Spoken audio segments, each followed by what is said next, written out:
여러분, 점심 맛있게 드셨습니까? 제 목소리 잘 들립니까? 들리면은 좀 답변 좀 해주세요. 예, 예, 장주석 씨가 답변해 주셨는데, 지금 제가 오전에 이렇게 체크를 해보니까, 이쪽 학교, 제가 지금 여기 학교에 나와 있어요. 학교 4층 저희 그 데이터 프로그래밍실에 앉아서 지금 강의를 하고 있는데, 이쪽에서 제가 그 다른 컴퓨터랑 같이 보면서 할 때는 이제 큰 문제가 없는 것 같은데 아마 여러분들이 지금 그 대기라든지 아니면은 기숙사, 특히 이제 여기 학교 기숙사에 지금 계신 분들은 이게 접속이 이제 잘 안 되는 걸로 제가 좀 파악을 했어요. 그래서 이게 됐다 안 됐다 됐다 안 됐다 약간 그러는 상황인 것 같거든요. 그리고 아마 지금 무선으로 이제 노트북으로 연결해서 보시는 분들이 많은 것 같은데, 이게 노트북이 뭐 무선으로 연결하다 보면 아무래도 이제 중간에 또 접속이 조금 느려지는 경우가 있는 것 같아요. 그래서 일단은 제가 수업 진행하면서 뭐 아예 이제 문제가 연결 자체가 안 되면 제가 하다가 뭐 중간에 그만두겠는데 그게 아닌 상황이면은 일단 진행을 쭉 하고요. 또 여러분들이 어, 좀 너무 그래도 안 들린다 하면 좀 댓글을 달아주시고 특별한 문제가 없으면 나중에 혹시나 이제 좀 장애가 있으신 분들은 동영상으로 지금 제가 녹화를 다 해놓고 있으니까 거기 보시면은 동영상을 보실 수가 있어요. 나중에 녹화가 다 확인이 끝나면은. 그래서 접속에 좀 문제가 있었던 분들은 녹화한 거를 다시 한번 보시는 게 좋지 않을까 싶습니다. 일단은 뭐 지금 갑자기 이런 상황이 또 벌어져가지고 뭐 계속 이제 어떻게 될지는 아직 확정이 안 됐어요. 그래서 지금 3층에 그 확진자 정보도 아직 안 나오고 그래서 공지를 못 드리고 있습니다. 좀 정리가 되고 뭔가 공지할 내용이 나오면은 카톡을 통해서 여러분들한테 그 공지가 아마 될 겁니다. 그래서 내일 수업하는 것도 아직 뭐 확정이 안 된 걸로 지금 알고 있거든요. 그래서 조금 기다려 주시면은 오후에 아마 여기 방을 잡아서 다시 공지가 나갈 것 같아요. 그래서 참고를 해주시면 되고요. 만약에 이제 온라인으로 한다 그러면 내일도 오늘과 마찬가지로 아마 이렇게 할 것 같고 이제 서 교수님이나 정 교수님이 수업을 해주실 겁니다. 그래서 그거 참고하고 계십시오.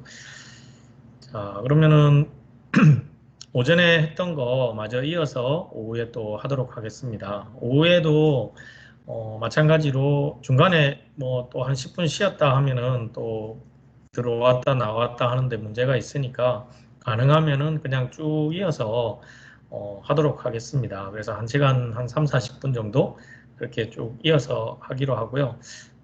각자 알아서 휴식을 조금씩 취하면서 들어주시면 될 것 같아요. 자, 오전에 이제 마지막 부분이 바로 지금 86페이지입니다. 지금 여러분들 화면에 다 보이실 것 같은데 86페이지에 직육위의 효율과 전격에 대해서 제가 조금 설명을 드렸었는데 그때 이제 효율을 결정하는 거는 결국은 뭐 손실 때문에 문제가 생기는 거잖아요. 손실이 없으면은 효율은 100%잖아요. 손실이 있으니까 효율이 이제 감소가 되는 거겠죠. 그래서 보통 뭐 우리가 사람도 마찬가지인데 뭐 음식을 먹고 그 음식이 100% 사람 몸에 효율을 발휘하는 건 아니니까 그거에 대해서 이제 어느 정도 손실이 있는가를 이제 파악을 하는 겁니다. 지금 이 페이지에서는. 그래서 이 손실에 대해서 크게 보면은 두 가지가 있더라라고 이제 밑에 표에 만들어져 있죠. 그래서 철선과 동선이 있었는데 동선은 좀 이해하기가 쉬웠을 겁니다. 왜냐하면 그 코일을 감을 때 쓰는 그 동 케이블이거든요. 동. 그래서 구리로 만들어진 그 정확하게 말하면 에나멜 선이라고 그래요. 에나멜 코팅이 된 구리선이 되겠죠. 그래서 에나멜은 뭐냐 하면 여러분들 그 여자친구나 어머니가 손톱에 이렇게 매니큐어 같은 거 칠하고 이렇게 이쁘게 하잖아요. 우리 네일 아트 뭐 요즘 그런 것도 많이 있는데 그런데 보면 이렇게 손톱에 칠하는 그런 것들을 대부분 에나멜이라는 성분으로 만들어요. 그래서 이 에나멜을 이렇게 구리 선에다가 칠해주게 되면은 입혀주게 되면 절연이 확보가 되는 거죠. 그렇지 않으면 여러분들 잘 생각해 보시면 그 선 자체가 전부 다 전선이니까 철로 되어 있으니까 더더군다나 전도성이 좋은 구리로 되어 있으니까 그냥 감아 놓으면 다 하나의 점이 돼 버리는 거잖아요. 하나의 한 포인트가 돼 버립니다. 그래서 길게 만든다는 게 의미가 없어져 버리죠. 그렇다고 해서 뭔가 피복이 씌워져 있는 게 아니잖아요. 저희가 집에서 사용하는 전기 코드를 잘 보시면은 그 안에 철이든 동이든 뭐 어떤 그 도체가 들어있고 바깥에 피복이 씌워져 있는 거잖아요. 피복이. 그렇지만 우리가 여기 발전기나 전동기에 사용하는 동 케이블은 그 에나멜이 코팅되어 있는 거예요. 그것 때문에. 그래야 그 두께, 부피를 최소화할 수 있어서 더 많은 케이블을 감을 수가 있겠죠. 그래서 엄밀하게 말하면 에나멜 코팅된 구리선이고 그 구리선이 길이가 길어지거나 그렇죠? 그리고 물체 고유의 저항에 의해서 전체 저항값이 결정이 되죠. R 이꼴 로 곱하기 A분의 L이라는 수식이 있으니까. 그래서 단위 면적은 어차피 구리선의 두께가 정해져 있기 때문에 그 두께에 맞춰서 가는 거고요. 길이가 이제 상당히 길어지게 됩니다. 그래서 길이에 의해서 R이 제로가 아니기 때문에 구리선이 저항값을 가지고 그 저항에 의해서 손실이 이제 발생하는 거죠. 전류가 흐르면서 조금씩 손실이 생긴다고 생각하시면 되겠습니다. 그거를 이제 동선이라고 한다라고 얘기를 드렸고, 이제 철소는 아까 제가 여기 보면 히스테리시스 손실과 맴돌이 전류에서 발생되는 와류손이 있다라고 이제 제가 이야기를 드렸는데 히스테리시스 손실은 전기 일반할 때 우리가 그 히스테리시스 곡선이라는 걸 배웠잖아요. 그래서 이게 이제 철로 돼 있기 때문에 그 계자가 철에다가 우리가 코일을 감아서 전류를 넣었더니 전자석이 되는 거잖아요. 근데 문제는 이 철이라는 게 한번 전자석을 만들게 되면은 그 전류를 딱 끊는 순간에 전자석에 남아있던 잔류 자기 성분, 그러니까 어, 자기 성분이 완전히 제로로 안 간다는 거죠. 그게 빨리 제로로 안 가고 서서히 이동을 한다는 거죠. 그래서 잔류자기라는 게 남아있고 이 잔류자기에 의해서 손실이 발생하는 겁니다. 그래서 그때 제가 비둘기 곡선 얘기 드리면서 뚱뚱한 비둘기, 홀쭉한 비둘기 뭐 얘기를 드렸는데 그 비둘기가 뚱뚱할수록 그 면적이 넓을수록 손실이 크다라고 생각하시면 될 것 같아요. 그래서 좋은 이제 그 재료는 우리가 전류를 딱 끊었을 때 잔류자기가 바로 빨리 0으로 가는 겁니다. 그래야 그 다음에 다시 켰을 때 다시 또 자기 성분이 생기고 우리가 자화를 만들 수가 자화가 되는 거잖아요. 근데 일반적으로 우리가 전자석을 만들고 나서 전류를 딱 끊었을 때 우리가 자석에다가 못을 갖다 붙이고 그걸 떼면은 못이 자석 성분이 조금 남아 있잖아요. 자성을. 그거랑 비슷하다고 생각하시면 될 것 같아요. 그래서 조금 남아 있는 그 잔류자기 때문에 손실이 발생한다. 그거를 이제 우리가 히스테리시스 손실이라고 한다라는 거고요.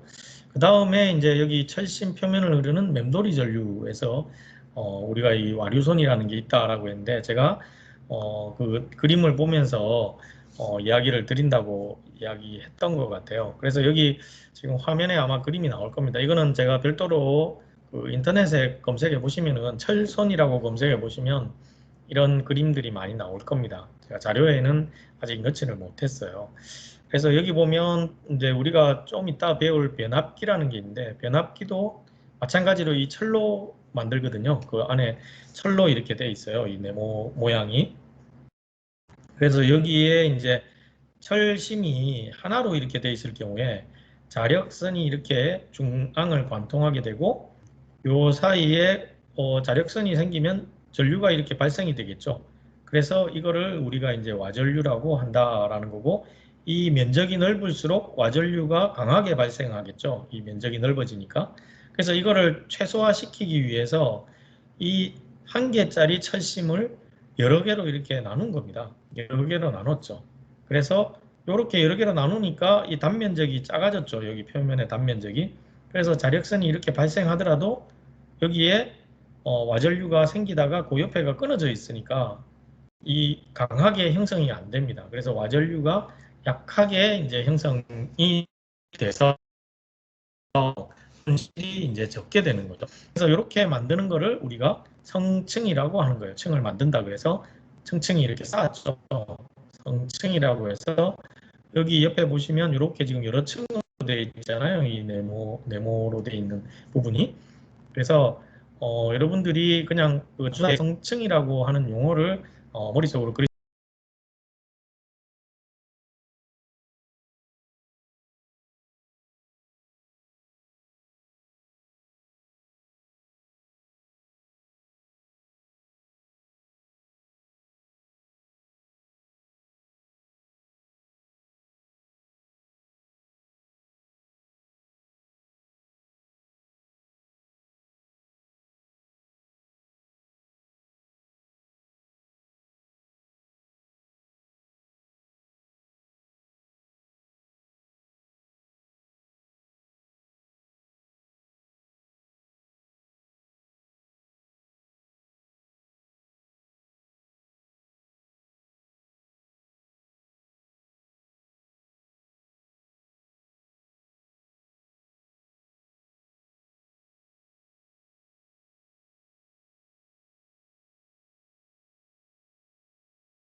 여러분 그 마이크가 지금 잠깐 또 꺼져 있다고 그래서 확인을 해보니까 진짜 마이크가 꺼졌네요. 왜 그런지 아까 제가 처음에 시작할 때 예, 무소 모드로 예, 아이고 죄송합니다. 여러분 그렇네요. 제가 확인을 못했네요. 영상을 켜고 지금 마이크를 다시 켰습니다. 지금 목소리 잘 들리시나요?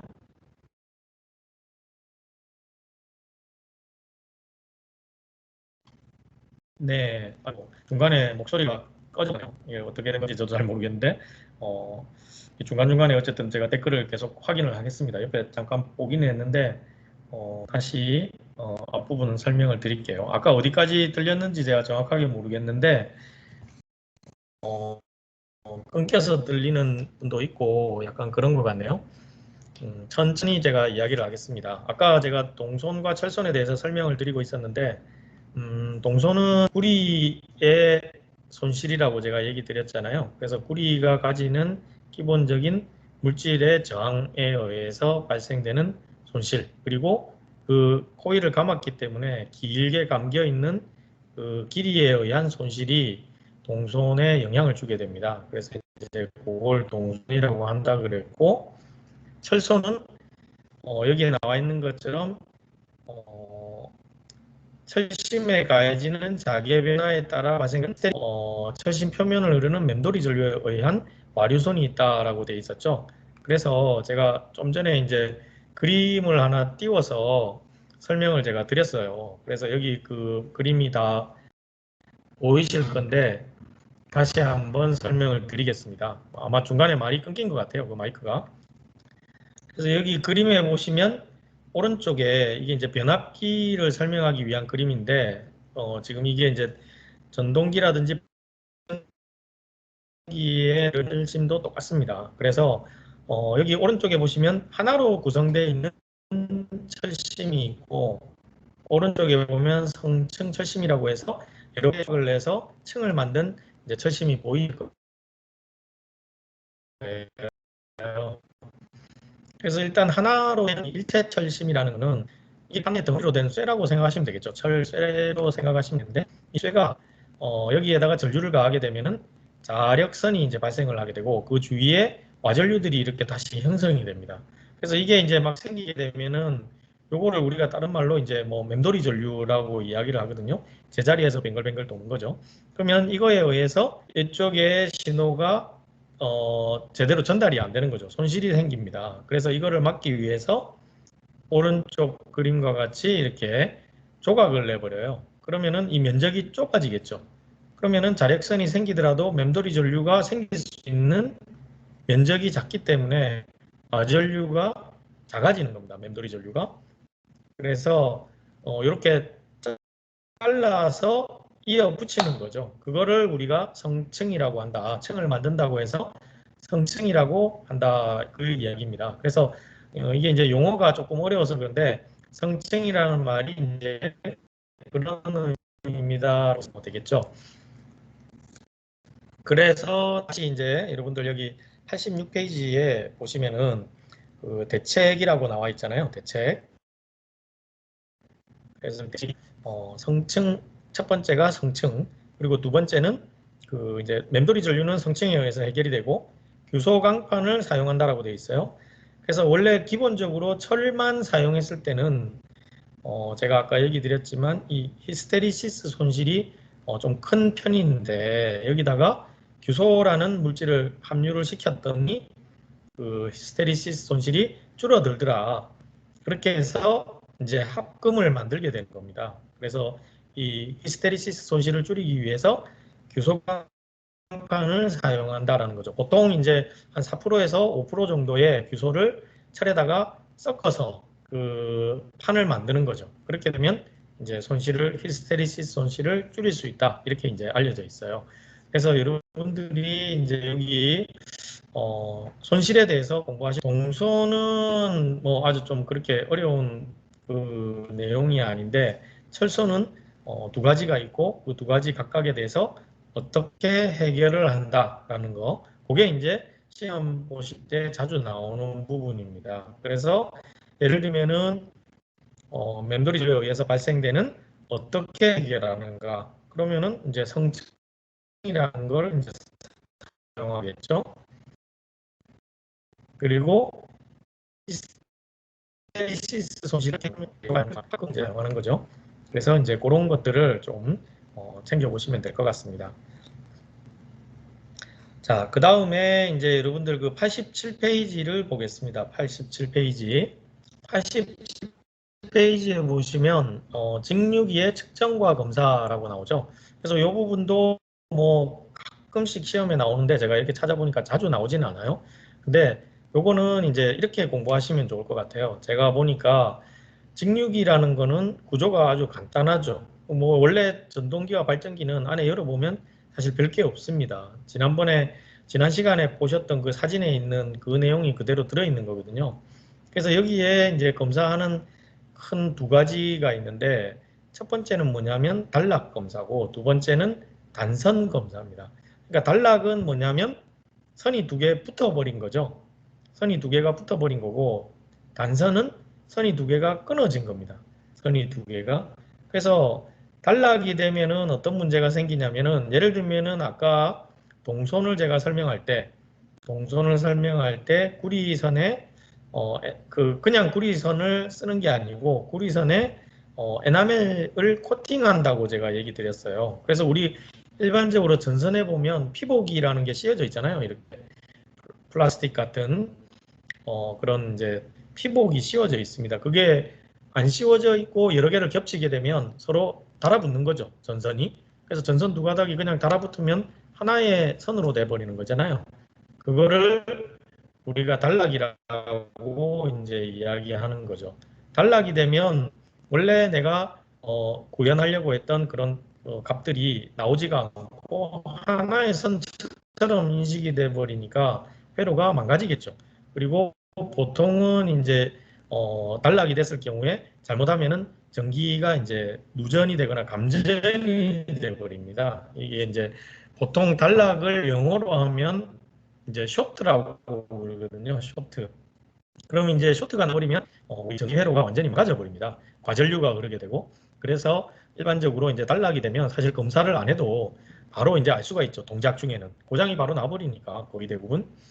그래서 원래는 이 이제 직류기, 즉 이제 직류 발전기나 전동기를 우리가 어디엔가 설치를 하려고 만들었어요. 그러면 이 만든 장치를 검사를 해야 되잖아요. 설치하기 전에. 그거를 하기 위해서 이제 지금 테스터기를 여기에 그림처럼 연결을 해 놓습니다.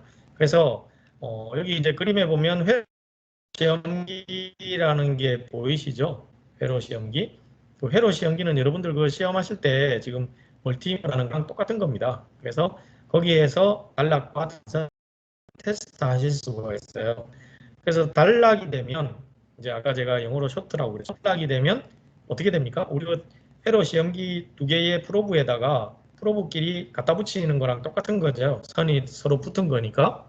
그렇게 되면 부저가 울립니다. 보통은 이제 테스터기에서 이 하고 울려요. 그러면은 이제 단락이 됐구나라는 거를 이제 금방 아실 수가 있겠죠. 그리고 단락이 됐다라는 저항은 어떻게 됩니까? 저항은 영호음이죠. 서로 붙었으니까 같은 선이 된 거예요. 그래서 서로 선을 이었기 때문에 저항값을 측정해 보면 영호음으로 돼야 됩니다. 그렇죠? 그러면은 이걸 우리가 이제 발전기나 전동기를 제조 과정에서 만들었는데 실수로 안에 뭔가 회로가 붙어버렸다. 이제 서로 연결됐다. 만들어 놓은 선이. 그러면은 여기서 이 소리가 나든지 저항이 영호음으로 가겠죠. 그래서 금방 이제 확인이 됩니다. 각 그 선마다 이렇게 프로브를 갖다 대서 측정을 하는 겁니다. 각 선을. 그리고 그 아래쪽에 단선 검사 해가지고 나오잖아요. 단선 검사. 단선은 말 그대로 선이 끊어졌는지 안 끊어졌는지를 확인하는 겁니다. 그러면 선이 끊어지면 어떻게 되겠어요? 전기 신호를 넣으면은 전기가 안 들어가겠죠. 끊어져 있으니까. 그리고 반대로 발전기에서는 전기가 만들어져서 나와야 되는데 전기가 나오지를 않죠. 그러니까 한마디로 말하면 동작을 안 하는 겁니다. 동작을 안 하는 거예요. 그래서 아까 위에 단락보다는 단선이 오히려 안전도 면에서는 나을 수가 있어요. 선이 끊어져서 동작을 아예 안 해버리니까. 근데 단락은 붙어버리면 이제 잘못하면 이제 터져버리는 거죠. 과전류가 흐르면서 이 아주 위험한 상황이 생깁니다. 그래서 보통은 단선보다는 단락이 더 위험하다고 일반적으로는 이야기를 합니다. 그래서 이쪽에 똑같이 이제 그 테스터기, 시험기 가지고 이제 검사를 하게 되는데 이럴 때는 뭐 갖다 붙이게 되면 저항값이 선이 끊어져 있기 때문에 무한대의 저항값을 가지겠죠. 그래서 아주 큰 무한대의 저항값이 이제 생성이 됩니다. 그래서 아까 단락인 경우에는 선이 붙어 있기 때문에 영옴이라고 제가 이야기 드렸었죠. 근데 단선인 경우에는 선이 끊어져 있기 때문에 전기가 안 통하죠.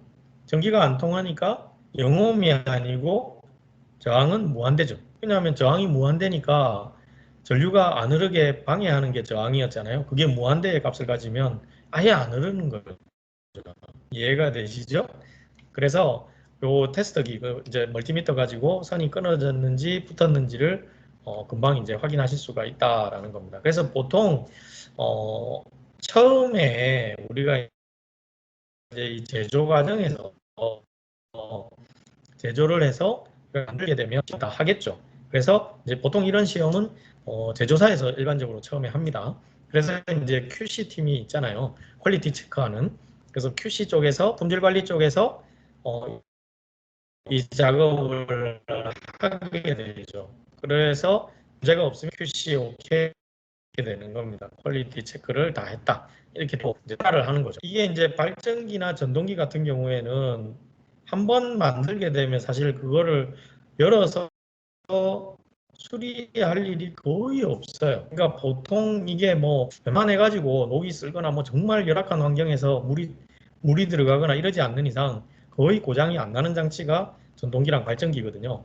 그래서 웬만해서는 고장이 안 나는데 이제 우리가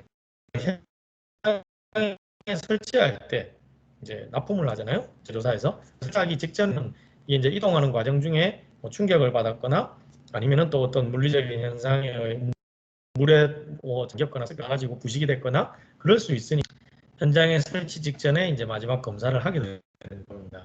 그래서 이제 설치를 하게 되는 거죠. 만약에 이게 이제 운전 중에 고장이 났다. 그러면은 단락이 되든 단선이 되든 아까 제가 얘기 드렸지만 금방 확인이 단락이 되면 선이 서로 붙어버리니까 거의 대부분 이제 차단기가 떨어져 버립니다. 전기가 합선이 되면서 차단기가 떨어지고 최악의 경우는 이게 모터나 발전기가 터져버리는 거죠.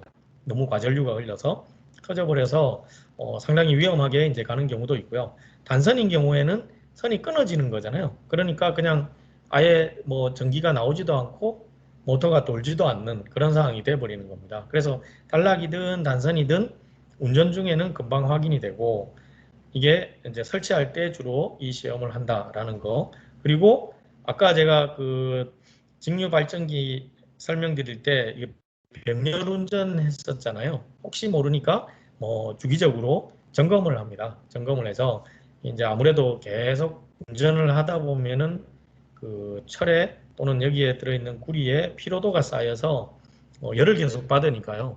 열을 계속 받기 때문에 피로도가 쌓여서 좀 손상이 갈 수 있어요. 그래서 그런 부분들이 생기면은 이제 안 되니까 중간중간에 한 번씩 검사를 해서 조금 저항 성분이 원래는 0이어야 되는데 0보다 조금 점점점 커진다. 그러면은 좀 불안하잖아요. 그래서 이제 그럴 때는 다시 이제 교체를 한다든지 정비를 하게 되는 겁니다. 그래서 이렇게 이제 생각하시면 되겠죠. 그래서 그렇게 어렵진 않은데 여러분들이 머릿속에 단락은 서로 붙었다, 쇼트 됐다라고 이제 이야기를 하는데 선이 두 개가 이제 붙었다라는 거를 가정하면 저항이 0이 된다. 그거를 이제 기억을 하셔야 되고 단선은 선이 떨어졌으니까 저항이 무한대에 된다. 무한대의 저항을 가진다. 그렇게 이제 생각하시면 될 것 같아요. 그러면은 회로 시험기 가지고 단선이 됐을 때 꽂아보면 무한대라는 표시가 안 나오거든요, 원래. 무한대라는 표시 자체가 안 나옵니다. 단선이 되면. 그러니까 일반적으로 메가옴 이상 나오게 되면은 거의 전류가 흐르지가 않아요. 왜냐하면 저항값이 워낙 크기 때문에 보통 단선이 됐을 때 나중에 이제 아마 여러분들 여기 학교 오셔서 그 시퀀스나 PLC 할 때 테스터기 쓰실 일이 있을 건데 그때 단선된 상태를 그냥 들고 계셔 보세요. 저항을. 그러면 메가옴으로 찍힐 겁니다. 아니면 그냥 메가라고 표시되고 앞에 아무것도 안 나오겠죠. 그러면 그게 이제 선이 떨어져 있는 거죠.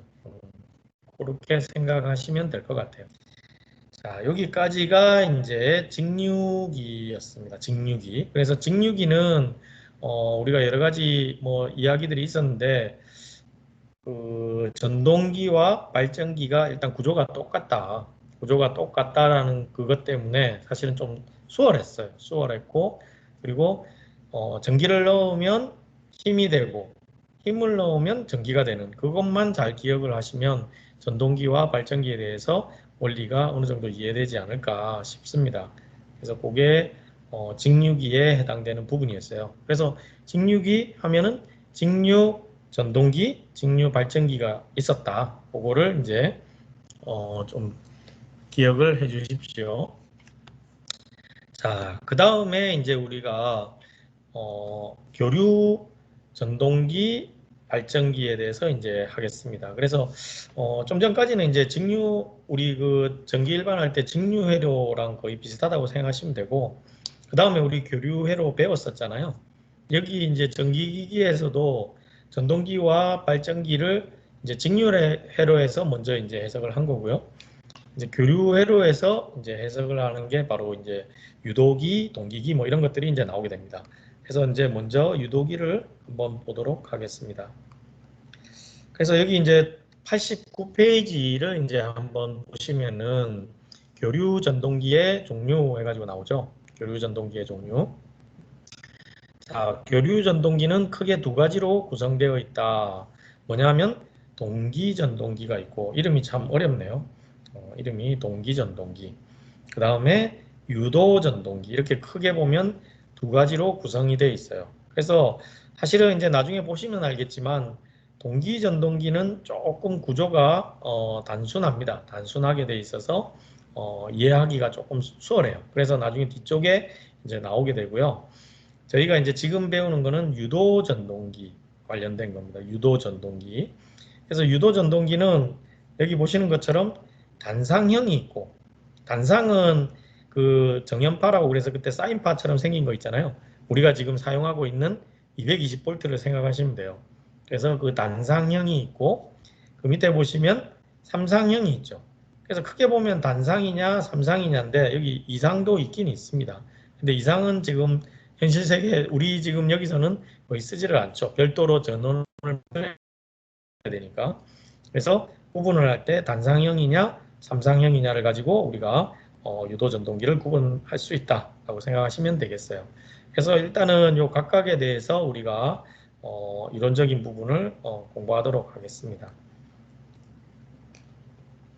자, 이 교류 전동기 하면은 여러분들이 이제 90페이지에 있는 아라고의 원판이라는 게 가장 기본적인 이론이 되겠습니다.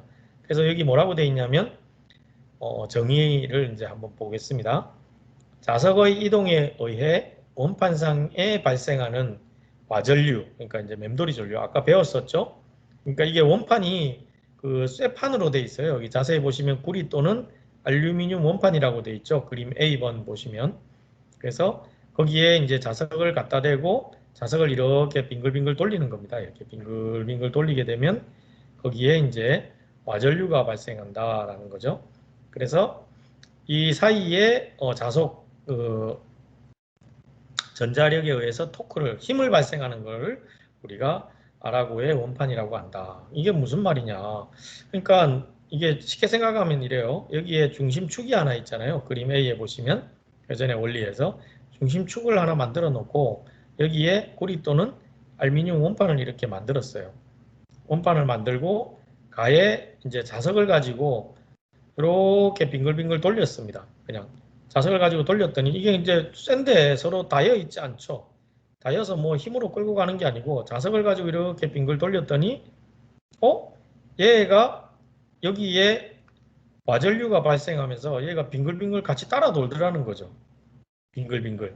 그래서 이런 현상을 우리가 이 아라고라는 사람이 이제 발견을 한 거예요. 그래서 이거를 아라고의 원판 실험이라고 이제 이야기를 하는 거죠. 그래서 여기에 이제 유도 전동기는 이 원리를 이용해서 자석을 움직이는 대신 회전 자계를 줘서 회전하는 이 회전 토크, 회전하는 힘이죠, 힘. 순간적인 힘을 얻는 것이다라고 이제 돼 있어요. 그래서 실질적으로 보시면은 여기 이제 그 B번 그림 한번 보세요. B번 그림 보시면 플레밍의 오른손 법칙이잖아요. 오른손 법칙. 우발좌전 이렇게 제가 얘기 드렸잖아요. 그래서 오른손 법칙은 뭐냐면 발전기니까 전기를 만들어내는 거잖아요. 기전력을 만들어내는 게 이제 이 방향으로 생깁니다. 그래서 힘을 이렇게 주게 되면 기전력이 이렇게 생긴다는 이야기고요. 그리고 C번 그림 같은 경우는 왼손 법칙이죠. 그래서 우리가 이제 여기서는 전동기라고 가정하면 왼손 법칙에 의해서 자기장을 여기다가 가해줬더니 전류가 생기고 기전력이 생겨서 힘이 이렇게 발생하더라. 이제 그거에 대한 그 힘이 생겨가지고 얘가 빙글빙글 돌게 되는 거죠. 그거를 이렇게 플레밍의 왼손 법칙으로 설명을 하는 겁니다. 그래서 그 다음 페이지에 91페이지에 좀 더 이제 자세히 설명이 돼 있어요. 뭐라고 돼 있냐면 여기 이제 왼쪽 그림은 아라고의 원판에서 아까 그 그림이잖아요. 아까 그 그림. 그래서 여기 사람 손이 보이실 겁니다. 이렇게 시계 방향으로 얘를 이제 쭉 회전을 시키는 겁니다. 회전을 시키면 요 손 모양대로 이렇게 되겠죠. 그래서 실질적으로 자석의 N극을 시계 방향으로 회전을 시키게 되면 시계 방향으로 원판은 자기장 사이를 안시계 방향으로 움직이는 것과 같다. 이렇게 이제 돼 있어요. 왜냐하면 얘가 빙글 돌면 얘는 거꾸로 도는 것처럼 보이겠죠. 그래서 따라서 플레밍의 오른손 법칙에 따라서 원판으로 중심을 향하는 전기가 이제 만들어지는 거죠. 이렇게. 요 손을 이렇게 모양을 보시면 아실 거예요. 그래서 유도 기전력이 이제 생기는 거죠. 그래서 이 기전력에 의해서 맴돌이 전류가 만들어져서 흐르고 이 전류에 의해서 왼손 법칙에 따라 자기력을 받아 다시 이제 얘가 이렇게 도는 겁니다. 그래서 어떻게 보면 자석을 이렇게 움직였더니 실제적으로 나중에 같이 따라서 이렇게 움직인다는 게 이제 핵심이에요. 그래서 자석이 움직이는 방향과 결국은 동일하게 움직이더라라는 거죠. 요 원리에 의해서. 그러니까 자석을 이렇게 갖다 대고 계속 빙글빙글 돌리면 얘도 같이 자석을 따라서 돌더라라는 게 아라고라는 사람이 실험을 한 거예요.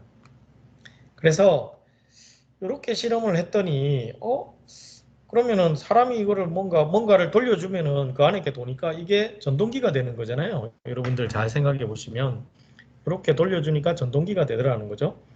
근데 이게 우리가 그 직류기에서 잘 생각해 보시면 직류기에서는 어떻게 됐어요? 직류 전동기인 경우에 직류 전동기에서는 우리가 전류를 딱 넣어주니까 코일에다가 전류를 딱 넣어주니까 거기에 전류에 의해 가지고 자개가 형성이 됐죠. 전류에 의해서 자개가 형성되고 자개에 의해서 힘의 방향이 만들어져서 빙글빙글 이제 돌아갔단 말이죠.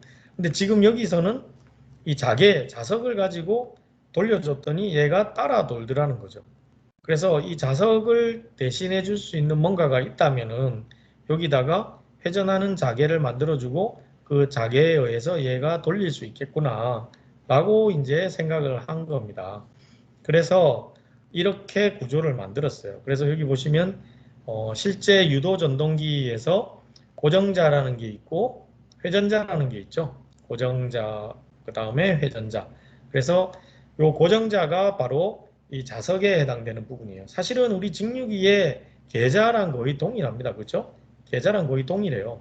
계자도 이렇게 생겼잖아요. 여기에다가 코일을 줄줄 감은 거죠. 그리고 회전자도 뭐 직육이나 교육이나 모양 구조는 그렇게 차이는 없습니다. 그래서 여기에 로터라고 되어 있는 요 회전자를 집어넣는 거죠. 그래서 이런 구조로 만들어주고 대신에 직류에서는 시간에 따라서 뭐가 변하는 건 없었잖아요. 그렇죠? 직류가 그냥 들어가는 거란 말이죠. 근데 교류에서는 시간에 따라서 전자계가 이제 변하게 되겠죠. 그래서 이제 그 현상을 우리가 살펴보는 시간을 갖겠습니다. 자, 여기 이제 93페이지에 단상 유도 전동기에 대한 그림이 나옵니다. 그림이 보이시죠? 그래서 여기 정의해가지고 이제 나오는데 단상 유도 전동기의 뭐 회전자 구조는 어쩌고저쩌고 이렇게 이제 설명이 돼 있어요. 그래서 여기 이제 단상이라는 건 상이 하나이기 때문에 요 N극과 S극이 이렇게 이제 모양이 가쪽에 붙어 있고 아까 요게 뭐라고 그랬습니까? 좀 전에 좀 전 시간에 고정자라고 제가 이야기 드렸죠. 고정자. 여기에 이제 그림에 보면 고정자에 해당되는 부분입니다. 그리고 그 가운데에 이렇게 생긴 거, 이렇게 생긴 게 이제 회전자죠. 회전자.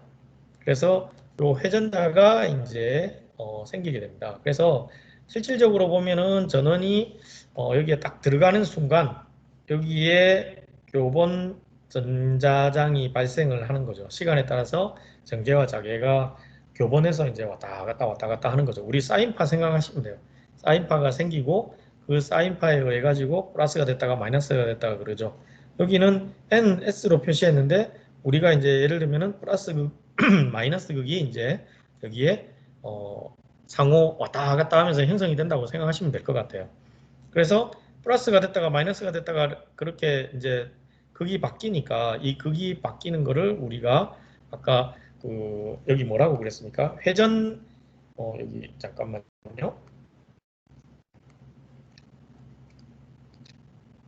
여기에 정의해 보시면 자석을 움직이는 대신 회전 자개를 주어서 회전 토크를 얻는다고 되어 있죠. 정의해 보시면 정의의 제일 아랫줄에 있습니다.